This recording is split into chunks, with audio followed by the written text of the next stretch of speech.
um tempo de amadurecimento, um tempo de avanço, mas para isso o Senhor quer mexer hoje aqui na base. Todo mundo aqui sabe o quanto a base é importante. Por exemplo, a infância. Se a gente tem uma infância toda errada, se a gente tem uma infância toda cheia de traumas, a gente vai ter um adulto todo errado, a gente vai ter um adulto todo problemático. Mas quando a gente tem uma base boa, a gente tem um adulto saudável. Quer conhecer alguém de verdade? Olha lá na base, onde essa pessoa mora, onde ela vive. Você vê uma pessoa muito generosa, quer saber se ela é generosa de verdade? Vai lá na base. Como essa pessoa é com a esposa, ou com o marido e com os filhos. É na base que a gente descobre se é de verdade ou não é. Você vê uma pessoa muito amorosa, quer descobrir se ela é amorosa de verdade? Vai na base. Olha como essa pessoa trata os filhos, o cônjuge, os vizinhos. A base mostra para a gente aquilo que os periféricos às vezes conseguem mudar. O nosso Deus é um Deus que se importa que nós cresçamos desde a base. Ele se importa que a gente cresça primeiro para baixo, para depois crescer para cima. Assim como a natureza nos ensina, uma árvore que tem muita longevidade, que vive milênios, que é a oliveira, ela vive milênios porque ela tem mais de 20 metros de profundidade primeiro. Antes da oliveira começar a dar aquelas azeitoninhas bonitas, ela passa muitos e muitos e muitos anos crescendo raiz para baixo. E porque a raiz dela é tão profunda, ela é capaz de beber água de um solo mais profundo e ela vive num deserto onde você nem vê água. O Senhor quer que a gente seja crente desse calibre. Crente com base alicerçada e forte. E hoje Ele tem restauração, renovo, cura, comunhão para as nossas bases aqui. Eu quero te convidar a abrir comigo a Bíblia em 1 Samuel, capítulo 3.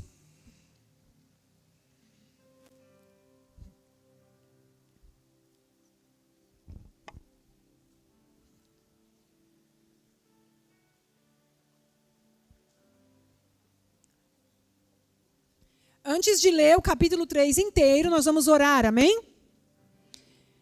Pai Santo, nós estamos na sua presença como filhos amados que somos do Senhor, comprados pelo sangue caro de Jesus na cruz. E estamos aqui, Senhor, querendo ouvir a sua voz, não voz de pessoas, não voz de homens, mas a voz do Todo-Poderoso, porque a sua voz tem poder para nos restaurar, nos curar, nos libertar, nos levantar, nos dar força, nos edificar. A tua voz tem poder, a sua voz ressuscita defunto, a sua voz faz a tempestade parar, a sua voz é obedecida até pelo mar. Os anjos ouvem a sua voz e obedecem, os demônios tremem diante da sua voz. E nós que somos feitos à sua imagem e semelhança, estamos aqui querendo nada mais, nada menos do que a sua voz. Eu espero que o Senhor encontre, Senhor, aqui no nosso meio, corações que sejam como terra fértil, capaz de acolher a sua palavra com a semente, regar essa semente, e assistir essa semente crescer e dar fruto para a glória do seu santo nome. É em nome de Jesus que nós oramos. Amém. Diz assim a palavra do Senhor em 1 Samuel, capítulo 3. O menino Samuel servia o Senhor diante de Eli. Naqueles dias, a palavra do Senhor era muito rara. As visões não eram frequentes. E certo dia, o sacerdote Eli, cujos olhos já estavam a escurecer-se, a ponto de não poder ver, nesses dias em que a voz do Senhor já era rara, Deus não falava, ninguém tinha visão, o sacerdote Eli, que é um sumo sacerdote, estava ficando cego. Fisicamente, ele não conseguia mais enxergar. Também Samuel estava deitado no lugar de costume. Ele estava deitado. Também Samuel estava deitado lá no templo do Senhor, onde estava a arca da aliança, a presença de Deus. E antes que a lâmpada de Deus se apagasse, o Senhor chamou o menino. Samuel, Samuel. E ele respondeu, eis-me aqui. E correu lá para o quarto de Eli e disse, eis-me aqui, o senhor me chamou? Aí o Eli respondeu, não, vai deitar. Chamei não, Samuel. Ele foi e se deitou. E o Senhor tornou a chamar, Samuel. Ele se levantou, foi até Eli e disse, eis-me aqui, porque o Senhor me chamou. E ele respondeu, meu filho, eu não te chamei, vai deitar. Mas Samuel ainda não conhecia o Senhor e a palavra do Senhor ainda não havia sido manifestada a ele. Samuel não tinha ainda tido um encontro com Deus desse nível aqui. E o Senhor chamou Samuel então pela terceira vez.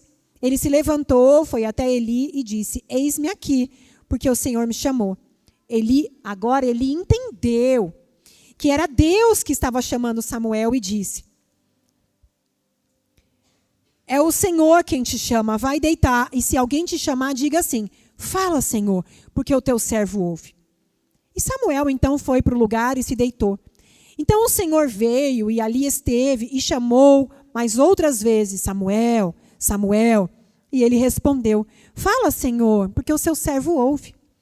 E o Senhor disse para Samuel, eis que eu vou fazer uma coisa tal aqui em Israel, que todos que ouvirem vão ficar com os ouvidos tinindo.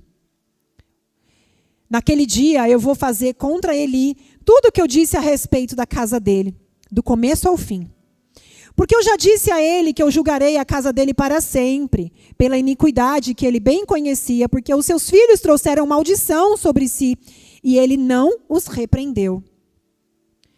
Portanto, eu jurei à casa de Eli que a sua iniquidade nunca será expiada, nem com sacrifício e nem com ofertas de cereais.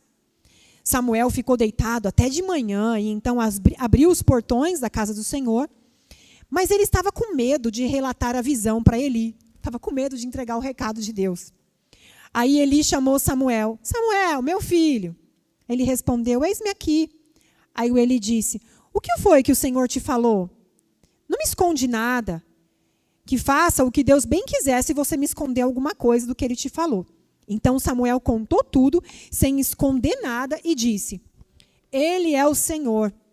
Então, depois que Samuel entregou o recado inteiro, Deus disse para Samuel, ele é o Senhor, então que ele faça como ele achar melhor. Samuel crescia, estava com ele, e não deixou que nenhuma das suas palavras caísse por terra. Todo Israel, de Dan até Berseba, reconheceu que Samuel estava confirmado como profeta do Senhor.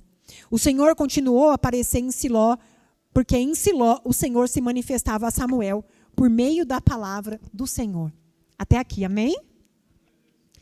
Primeira coisa, meus irmãos, é importante a gente entender o que estava acontecendo aqui, qual é o pano de fundo. Essa família é uma família sacerdotal, é uma família que cuidava do templo, que tinha as obrigações ali do templo. O Eli, o pai, ele é o sumo sacerdote, aquele que tem a ordem de autoridade maior naquela casa. A palavra dele ali dentro, depois de Deus, é a que todo mundo tem que obedecer. Ele que tinha autoridade. Ele que é o sumo sacerdote que entra atrás do véu. E os filhos dele, o Ofni e Finéias, eram sacerdotes que recebiam os animais, faziam o sacrifício, cuidavam do culto no Antigo Testamento. E aí, era a ordem de Deus que as pessoas que trouxessem o animal para cultuar a Deus ali e expiar os pecados, o que eles faziam? O sacerdote cortava as partes desses animais e enfiava o garfo na carne. A carne que ele enfiasse o garfo, o pedaço que ele pegasse, era para ele, para o sacerdote, para a família sacerdotal. Mas ele deveria fazer isso antes de queimar a carne. Desculpa. Depois de queimar a carne. Por quê? Porque a parte mais nobre da carne era a gordura. E essa parte, a gordura, deveria ser dedicada a Deus. Então, primeiro queimavam as carnes, a gordura, que era a parte mais nobre, era queimada e como se fosse entregue, como a primícia, como o melhor de tudo da oferta para Deus. O que eles faziam? Eles enfiavam o garfo na carne crua e pegavam para eles, com gordura e tudo. E isso está no capítulo anterior, tá? E aí as pessoas que tinham levado a carne, se elas falassem para eles assim, não, sacerdote, não pode fazer isso. Essa carne aí tem que esperar. Eles tomavam a carne da pessoa à força. Além de fazer isso, eles se relacionavam sexualmente com as mulheres que iam levar a adoração.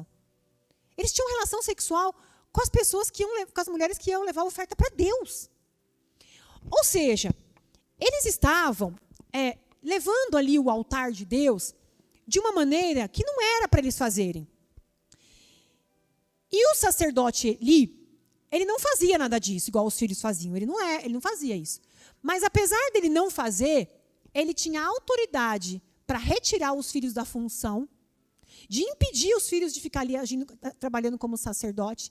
E ele tinha autoridade para disciplinar os filhos, mas ele não fez. No capítulo anterior, vai mostrar que ele até foi dar uma bronca nos filhos. Ele chega nos filhos e diz assim, olha, não façam isso que vocês estão fazendo. Todo mundo, a fama de vocês está correndo por aí, que vocês estão pecando contra o altar do Senhor. Se vocês pecam contra os outros, Deus advoga em favor de vocês. Mas se vocês pecam contra Deus, quem vai defender vocês? Não faça isso. E acabou aí a conversa. Eles continuaram fazendo, o sacerdote Eli acabou nisso aí, não repreendeu. E aí a gente vai ver que a omissão de Eli é tão grave quanto a atitude dos filhos. Então erra quem faz e quem está vendo e não corrige, não afasta, não confronta. E a gente vê isso aqui acontecendo. Esse é o cenário da história. Agora, o que é importante a gente entender? O que é o altar no Antigo Testamento? Que é diferente do Novo. A gente já vai chegar no Novo. Qual é a função do altar no Antigo Testamento? O altar era um lugar de reconciliação. Então, quem estava com a comunhão ali afetada, afastado de Deus, ali no altar era um lugar de reconciliação. O altar era um lugar de perdão. Quem está com pecado, vai lá e confessa o pecado, leva o animal, e ali tem expiação de pecado. E o altar também era lugar de comunhão. Comunhão com Deus. Resumindo, gente, o altar no Antigo Testamento é o encontro do sagrado com o profano. É quando o pecador está se encontrando com a santidade de Deus.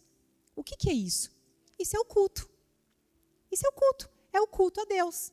Então, ali tem perdão, ali tem reconciliação e ali tem comunhão. Esse é o culto. Então, o que os filhos de Eli estavam fazendo, e Eli embarcou nessa também, era o quê? Estavam levando o culto a Deus de qualquer maneira. Estavam banalizando o culto. Estavam banalizando algo que é importante para Deus. E como ele é o líder, o sumo sacerdote, então é com ele que Deus vai falar. Apesar da podridão ali, o erro está vindo dos filhos, mas é ele que é o responsável, então é com ele que Deus vai falar. Como que Deus fala com Eli? Antes desse texto de Samuel. Primeiro, Deus manda um profeta. E aí tem um capítulo quase inteiro desse profeta falando com ele. Eli, você está vendo o que seus filhos estão fazendo e você não está corrigindo. O culto do Senhor está sendo tratado assim. Deus está mandando falar para você, Eli, por que você está honrando mais os seus filhos do que ele?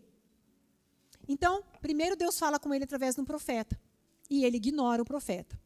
Depois, Deus vai levantar o Samuelzinho, uma criança. E vai falar através de uma criança, uma coisa assim bem sobrenatural, para ele ver mesmo o que Deus está falando. E aí a criança levanta e fala, Eli, Deus te falou e conta tudo para Eli, o que Deus falou. E agora a gente vai ver Eli dando uma resposta também bem meia boca para Deus. Ele fala assim, ele é Deus, faz o que ele quiser. A profecia que foi entregue para ele, a palavra que foi entregue para ele é, vai morrer seus filhos, a sua descendência inteira de sacerdote nunca mais vai ter vida longa, eles vão morrer tudo na juventude. Você vai morrer. Ou seja, a sua vida está em jogo, a sua família está em jogo. E o povo, os crentes da época, a congregação está em jogo. Quando Eli fala assim, tá bom, faz o que ele quiser, ele está dizendo que ele já não se importa mais nem com a vida dele, nem com a dos filhos, nem com a do povo. Ele já está meio desanimado, assim, sabe, de se importar com as pessoas. E ele não faz nada. E é muito interessante que bem nessa parte, a Bíblia fala que ele está ficando cego. Então a gente vê que a cegueira física de Eli vem confirmando uma cegueira espiritual. Ele já está cego espiritualmente. Ele já se perdeu no altar. A voz de Deus não é a mesma voz que ele ouvia antes. Não tem mais o mesmo peso e o mesmo valor. O altar, que é o culto, já está negligenciado. Já não tem mais a mesma importância para ele. Então, a cegueira espiritual vem primeiro e agora a cegueira física. A medicina fala isso. Que muitas doenças físicas que a gente tem é reflexo de doenças emocionais. Não é, pastora, que entende? Às vezes a gente põe tanta tristeza, a imunidade é baixa, a gente desenvolve doenças. E é muito interessante como a Bíblia mostra, também com o apóstolo Paulo, a cegueira física com a cegueira espiritual. Lembra que Paulo cai na estrada do Damasco, cego? Quando Jesus aparece para ele. E aí a gente vê que ele já estava cego espiritualmente, agora ele estava cego fisicamente. Aí quando ele vai na casa lá do homem que Deus manda ele ir, e chega lá, ele ouve o evangelho, ele se converte a Jesus, o que acontece? A primeira coisa que abre, os olhos, as escamas caem, ele começa a enxergar de novo. Então é muito interessante o que está acontecendo com Eli, a mesma coisa. Ele já está cego espiritualmente, agora ele vai ficar cego fisicamente. E é bem didático, né, a forma que Deus está falando aqui.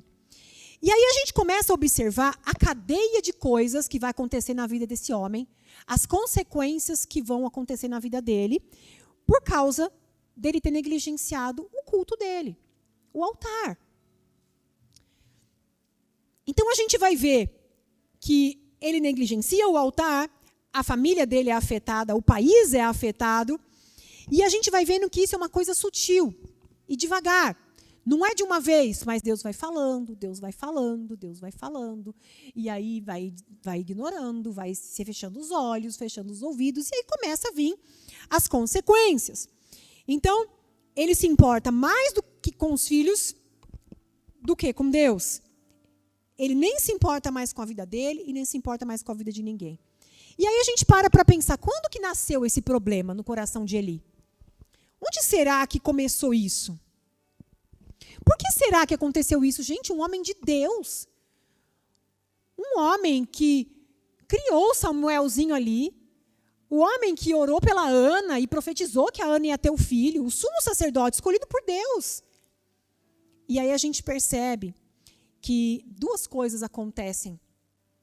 Primeiro, a familiarização com o sagrado. Ele está muito tempo envolvido com as coisas sagradas, ele está muito familiarizado com as coisas de Deus. Chega uma hora, de tanta familiaridade com as coisas de Deus, começa a achar que ele é Deus. Que ele pode fazer o que quiser. Está muito familiarizado, ele se acostumou com uma coisa que não tem como se acostumar, porque diante de Deus a gente vê um assombro. Um assombro. Ele é muito poderoso, ele é muito majestoso, ele é muito glorioso. Diante de Deus, quando a nossa visão tá limpa, quando a gente está muito pertinho dele, a gente fica assombrado, ele é muito poderoso. E esse homem já não está mais, ele está tão familiarizado que ele não se assombra mais. Ele fala, tá bom, faz o que ele quer. Primeiro problema, a familiarização com o sagrado. Segundo problema, a arrogância de ter uma função de liderança. O fato deles serem líderes, o fato das pessoas virem até ele, trazendo oferta, e eles serem os mediadores, começa a nascer uma arrogância, um orgulho no coração, achando que talvez aquelas ofertas, aquela honra é para eles.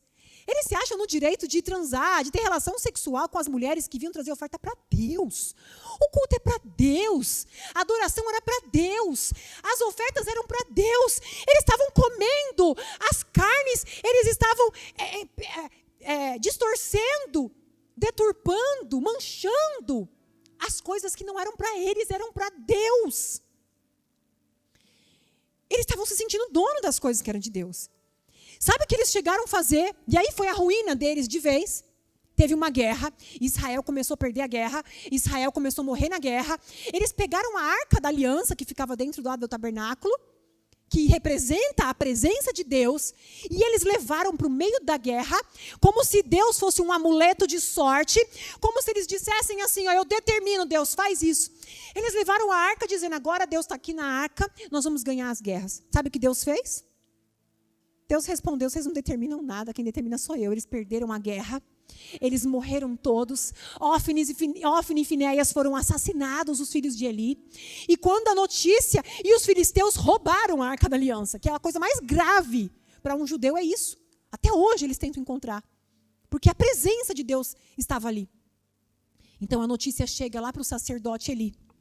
O sacerdote Eli, que já não está mais nem se importando muito com a vida dele, nem com a vida de ninguém, a Bíblia diz que ele estava extremamente obeso, sentado numa cadeira, idoso, e quando chega a notícia dizendo assim, olha, os seus filhos morreram, Israel foi todo assassinado, aniquilado, e ainda roubaram a arca. Na mesma hora, ele caiu, e por estar obeso demais, ele quebrou o pescoço e morreu. Na mesma hora, a nora dele, a mulher do Hófni, de Finéias, ela estava grávida. E ela começou, de tanto desespero que foi essa notícia para ela, da arca. Ela nem se importou que o marido morreu tanto quanto a arca. Quando ela ouviu, a arca foi roubada, ela começou a ter contração de parto. O nenê dela nasceu com ela em pé, curvada. As parteiras começam a falar para ela, calma, calma, o seu neném está nascendo. Ela fala assim, dá o nome dele de Icabô, que significa, a glória de Deus se foi. E ela morre. E esse filho sobrevive, sem pai, sem vô, sem mãe, sem tio, sem ninguém. E aí, começa a vir esse monte de consequência na vida deles por causa de uma falha no altar. Eu acordei escutando a voz de Deus falando comigo assim, de madrugada. Quem falha no altar, falha na vida. Aí eu falei, Senhor, o que você está falando, Senhor? Quem falha no altar, falha na vida. E eu lembrei, eu tinha um professor Ziel Machado, que falava sempre isso. E eu comecei a pedir perdão para Deus e falei, Senhor, eu entendi. Muitas coisas na minha vida eu ainda não estou vivendo. Muitas coisas eu estou sofrendo. Porque estou falhando no altar, na minha comunhão contigo. E a consequência de quem falha no altar é falhar na vida. E para a gente entender o altar hoje, no Novo Testamento, o altar hoje continua sendo um lugar de reconciliação. O altar hoje continua sendo lugar de comunhão. O altar hoje continua sendo lugar de perdão. O altar hoje, meus irmãos, continua sendo o encontro do profano com o sagrado. Mas tem uma diferença.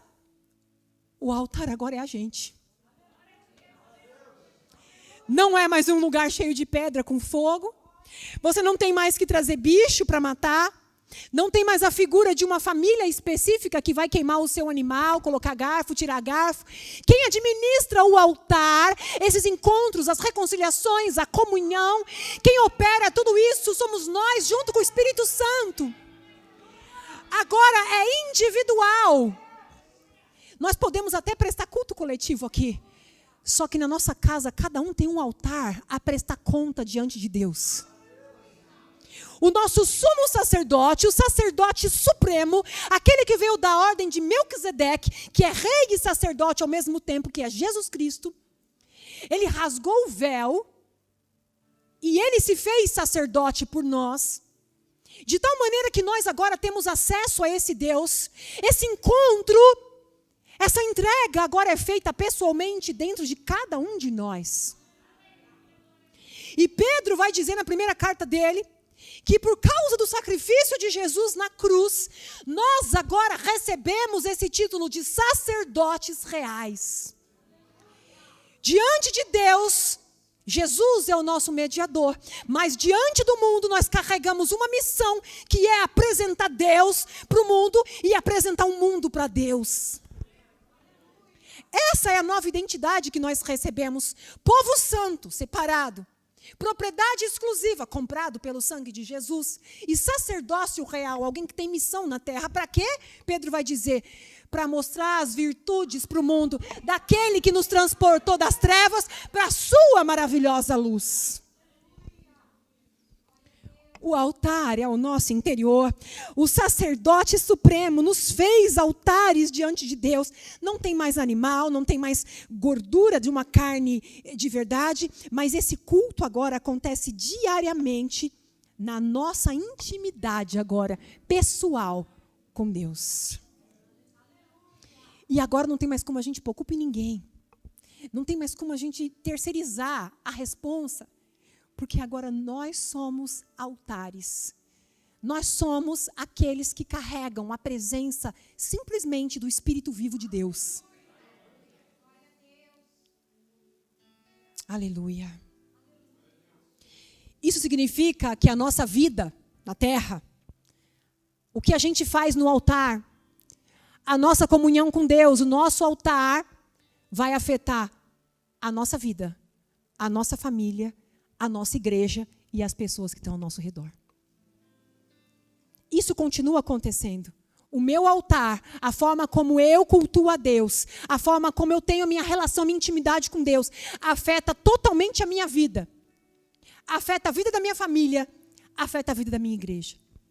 Se eu estou vivendo uma vida de intimidade com Ele, eu vou ouvir a sua direção, eu vou obedecer, eu vou ter uma vida. Mas se eu não ouço a voz dele, se eu ouço e desobedeço, a minha vida vai para outro caminho. Os meus filhos são afetados, a minha igreja é afetada, os meus amigos são afetados. Romanos 12, Paulo vai dizer que agora o nosso próprio corpo deve ser oferecido como oferta viva ao Senhor. 1 Coríntios vai dizer que o nosso corpo agora é templo do Espírito Santo. O culto é aqui dentro. E como diz o pastor Zé Machado, quem falha no altar, e quando eu digo altar, gente, estou dizendo no culto pessoal de cada um, tá bom? Quem falha no altar, falha na vida. Temos vários exemplos de pessoas que falharam no altar e em seguida você vai ver as consequências na sua vida. Caim e Abel ofereceram no altar de Deus, cada um a sua oferta. A Bíblia diz que Abel separou as primícias. O que é primícias? Melhor parte. Melhor parte, primeira parte. Abel pegou as primícias e ofereceu a Deus. E Caim ofereceu para Deus. Não fala que foi as primícias. Ele não deu a melhor parte. E aí Deus fala para Abel, a sua oferta eu recebi. Mas a do outro, eu não recebi. O que Caim faz quando ele ouve isso de Deus? Ele assassina o irmão dele de inveja. Por quê? Primeiro ele falhou no altar. O culto dele não foi agradável, ele deu resto para Deus. Ele não deu primícias. Quando ele falha no altar, ele falha na vida.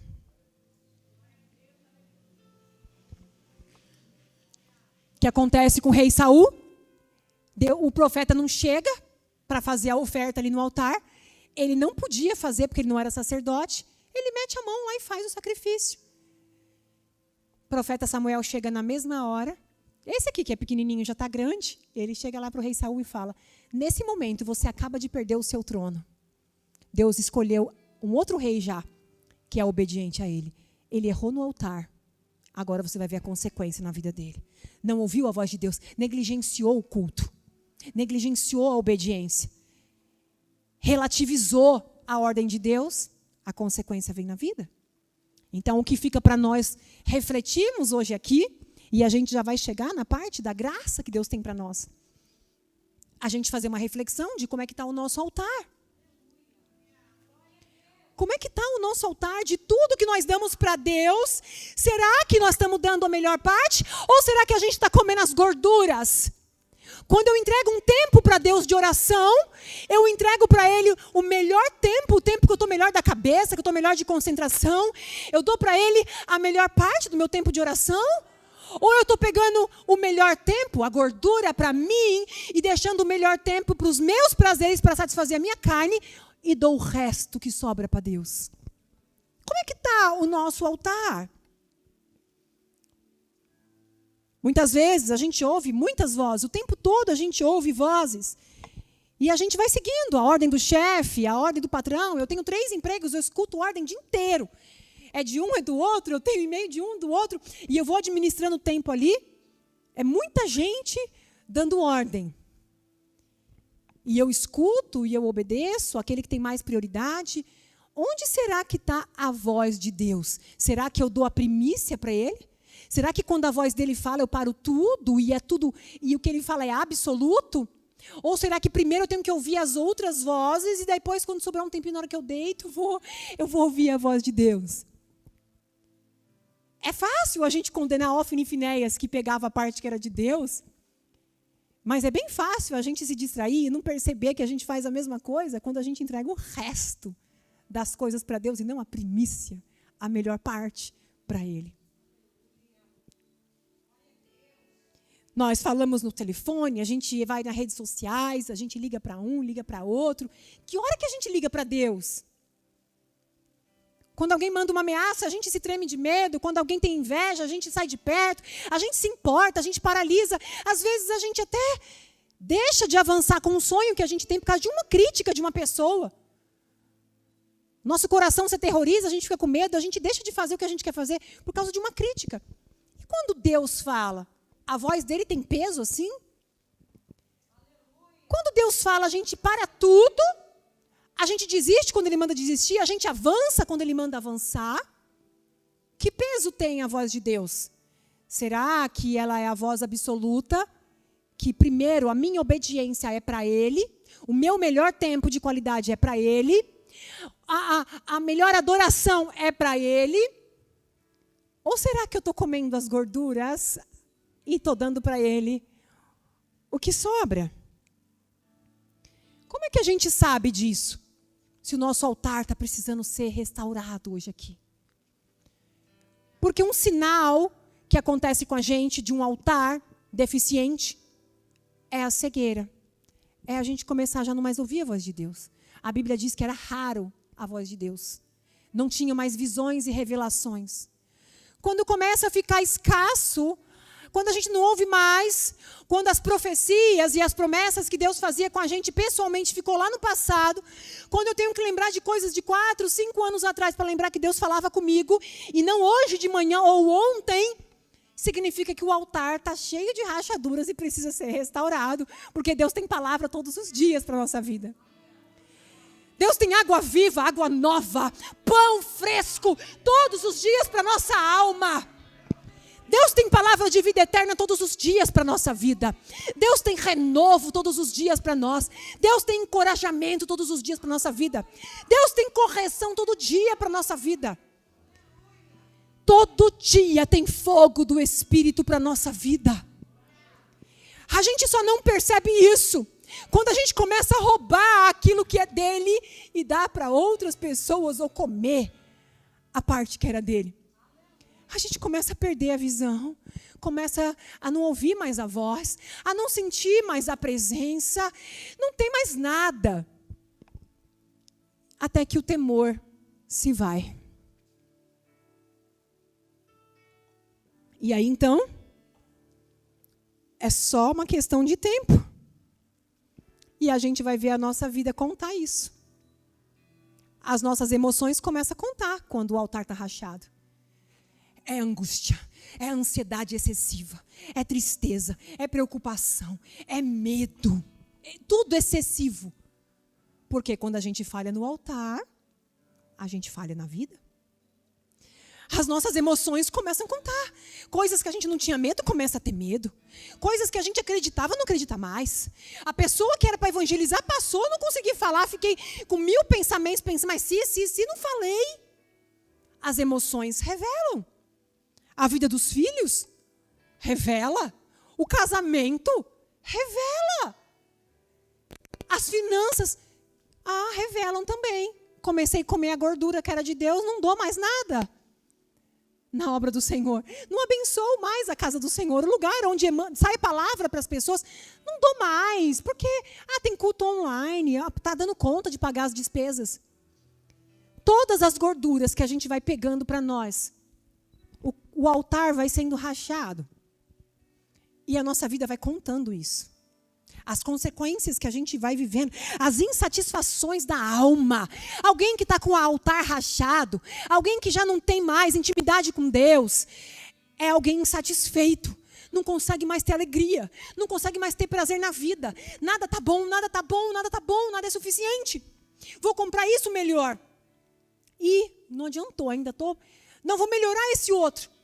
Não, mas agora eu vou trocar de carro. Não, agora isso aqui eu vou precisar. Eu vou trocar a minha aparência, que está feia.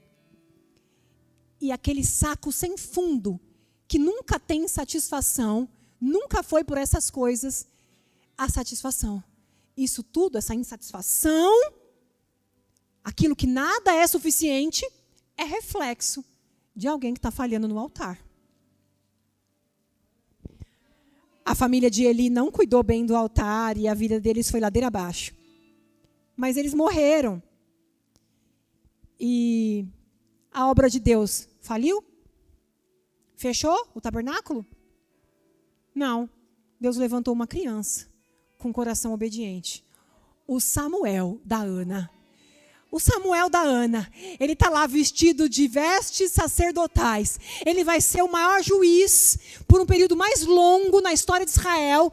Juiz, sacerdote e profeta. Ele acumula 3 funções em uma só pessoa.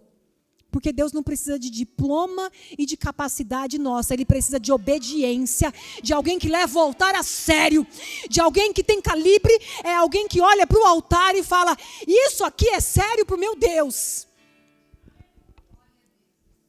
E ele leva o altar a sério. Deus chama o Samuel. A gente vê a graça nisso aqui tudo. Se você ouviu essa história e pensou, meu Deus, que história triste. Que pesado o que Deus fez ali. Esse texto é pura graça, meus irmãos. Pura graça. Porque quando Deus fala uma, quando Deus fala 2, quando Deus manda profeta, quando Deus levanta criança para ter sonho e falar, mãe, pai, tive um sonho essa noite. Quando Deus insiste, isso significa amor. Ele diz, eu corrijo aqueles que eu amo.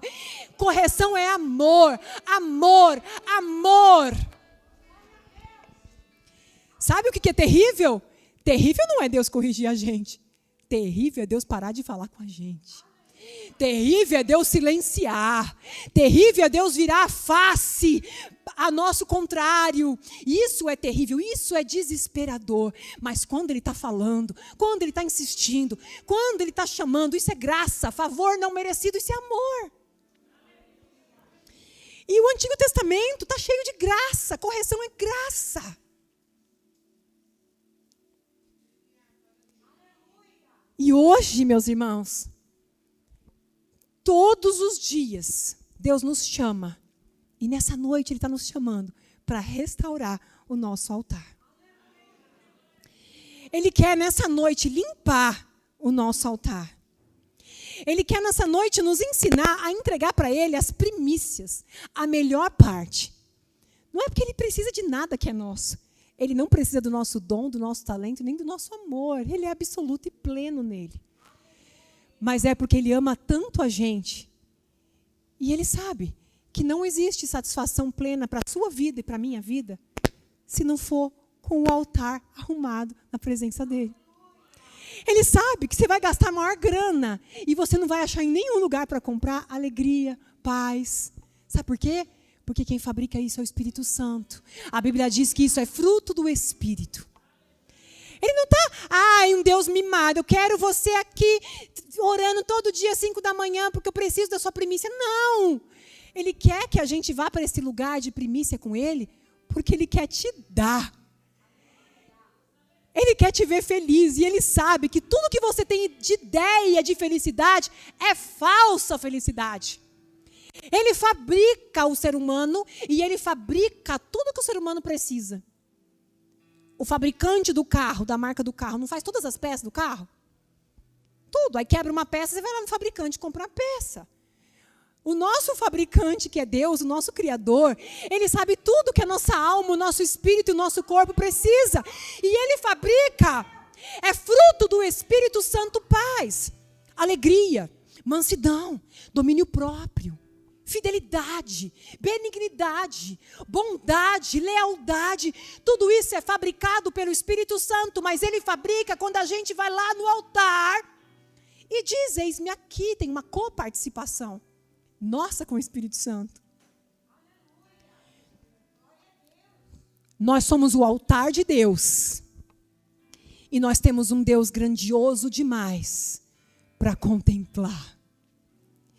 E para finalizar, eu quero te lembrar um pouquinho de quem é esse nosso Deus. Para que você tenha um incentivo a contemplar. A ter o seu altar hoje restaurado. Porque quando essa igreja tiver pessoas que entenderam essa mensagem e começar a ter o seu altar reconstruído com Deus, Não vai ter que ter ninguém aqui com desfibrilador no domingo, precisando dar um choque para você ressuscitar espiritualmente. Já vai vir um monte de gente com o altar pegando fogo, com o Espírito Santo incendiando, e quando as nossas chamas começarem a se juntar nesse lugar, a região, o bairro, a cidade vai contemplar que Deus é especialista em restaurar altares quebrados. Que Ele tem poder para fazer de um monturo de pedras e de escombros algo lindo e maravilhoso. Deus é um artista especialista em... Como é que chama aquelas pecinhas que quebra tudo, pastor? E depois faz a arte? Mosaico. Lembrei. Mosaico é uma arte onde tem um monte de caco quebrado, o artista junta esses cacos e vira uma obra maravilhosa. O nosso Deus é especialista em construir mosaicos. Ele pega um monte de gente quebrada, ele reconstrói e faz uma obra de arte linda ser apreciada pelo mundo. E eles podem ver que nós somos chamados, resgatados das trevas para a sua maravilhosa luz. João está na ilha de Pátimos. A irmã ministrou aqui no louvor e o Espírito Santo começou a confirmar a música que ela estava dançando aqui no meu coração. E quando ele estava ali na ilha de Pátimos, ele tem uma visão. Ele vê um trono, ele vê a Trindade ali, João. Um trono, ele vê o Cordeiro e ele vê um fogo. Ali a gente vê Deus Pai, o Cordeiro Cristo e a gente vê o Espírito Santo. E João diz que tem em volta dele os 24 anciãos, todos com uma coroa. E todos os anjos adoram, adoram, adoram sem cessar. E de repente, aquela luz resplandece no trono. Aqueles anciãos começam a tirar as coroas e começam a se ajoelhar diante do trono. Começam a lançar suas coroas aos pés daquele que está sentado no trono. E eles dizem: digno é aquele que era, aquele que é e aquele que há de vir. Digno, digno, digno, digno. Digno é o Senhor, digno para todo sempre, digno de louvor, digno de adoração, digno de um altar restaurado, digno de louvor, digno de amor, digno da nossa melhor parte, das primícias da nossa vida. Digno, digno, Ele é digno. Aqueles que estavam com coroas, quando olham aquele que está no trono, reconhecem que eles nem são dignos de usar coroa. Eles lançam as coroas aos pés daquele que está sentado e diz: digno é aquele que era, que é e que há de vir. Esse que está sentado no trono te ama, te ama, te ama, te ama, te ama, te ama, me ama. Te ama profundamente. E Ele quer restaurar o altar da comunhão. Ele deseja restaurar aquilo que foi perdido. Essa palavra é puro amor e graça para as nossas vidas. Basta a gente ouvir e dizer: digno é o Senhor do que tiver de melhor em mim. E eu quero convidar os irmãos a orarem comigo nesse momento. Orar aquele que é digno da nossa melhor oração. Vamos ficar em pé? Enquanto eu preparava essa pregação, eu pensava naquele louvor: um altar de adoração seja sempre... Eu não sei cantar. Exaltado, Jesus. E eu chorava e falava: meu Deus... Nós temos um Deus tão grandioso para adorar. A nossa visão às vezes é tão turva que a gente nem adora como deveria. Por isso João cai com a boca no chão quando ele vê Jesus.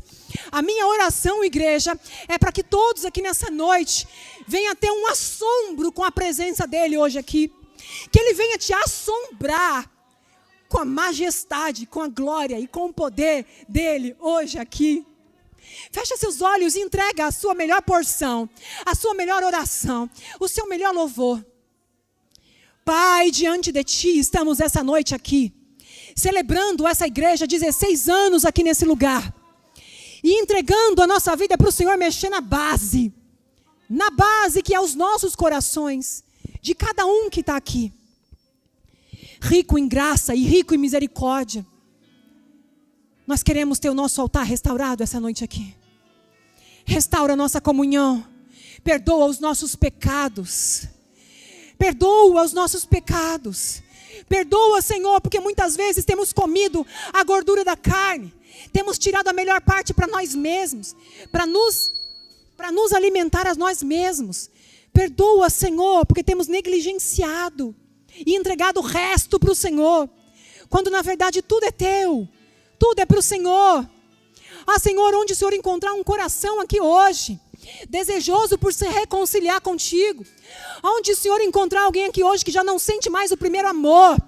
Onde o Senhor encontrar alguém aqui hoje que já não ouve a sua voz. Que não mais te vê falando em sonhos. Se o Senhor encontrar alguém aqui hoje que só tem lembranças antigas, que o Senhor venha renovar essa noite aqui, dando novas visões, novos sonhos, novas palavras, renovo espiritual, alegria no coração, paz para te glorificar. Venha ser glorificado através dos nossos corações quebrantados e arrependidos diante de ti. Constrange-nos com a sua glória. Constrange-nos com a sua glória. Santo, nós declaramos que tu és santo. Declara aí no seu lugar, igreja. Santo, santo, santo, santo é o Senhor. Santo, santo, santo, santo, santo, santo é o Senhor. Aleluia.